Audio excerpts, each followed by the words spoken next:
আল্লাহ রাসূল সাল্লাল্লাহু আলাইহি সাল্লামের একটা বাণী থেকে কিছু কথা কোট করছি আমি। এখানে বলা হয়েছে, কাউকে যদি ভালোবাসো আল্লাহর জন্য, আল্লাহর রাস্তায় ভালোবাসবেন। আর কারোর সাথে যদি শত্রুতামানি করেন, তাহলে আল্লাহর জন্য, আল্লাহর রাস্তায় কারোর সাথে শত্রুতামানি করবেন। কিন্তু গত যে 12 তারিখে আমাদের দেশে ফিলিস্তিনির পক্ষে একটা প্রতিবাদ সমাবেশ হয়েছে, এটা কিন্তু আল্লাহর রাস্তায় আমাদের মুসলিম ভাইদের পক্ষে প্রতিবাদটা হয়েছে।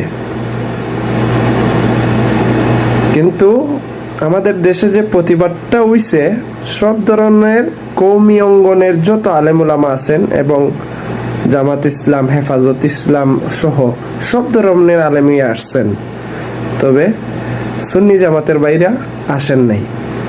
তবে উনারা সামনে সম্ভবত 19 তারিখ সমাবেশের ডাক দিছেন।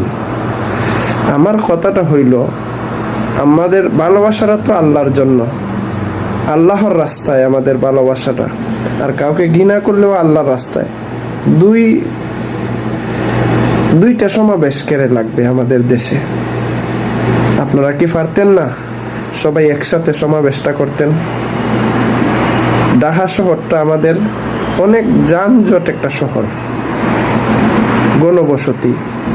দ্বিতীয়বার এই যে সমাবেশটা হবে, কি পরিমাণ আবার যানজট হবে, মানুষের ভোগান্তি হবে। তো আমাদের প্রত্যেকেরই যেন ভালোবাসা হয় আল্লাহর জন্য, আর কাউকে ঘৃণাটা যেন আল্লাহর জন্য, আল্লাহর রাস্তায় হয়। প্রতিহিংসার যেন ভালোবাসা হয় না। আসলে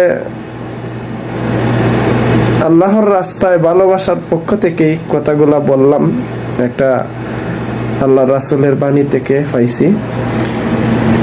তো ভুল ত্রুটি হলে সবাই ক্ষমা সুন্দর দৃষ্টিতে দেখবেন। ধন্যবাদ সবাইকে। আসসালামু আলাইকুম ওয়া রাহমাতুল্লাহ।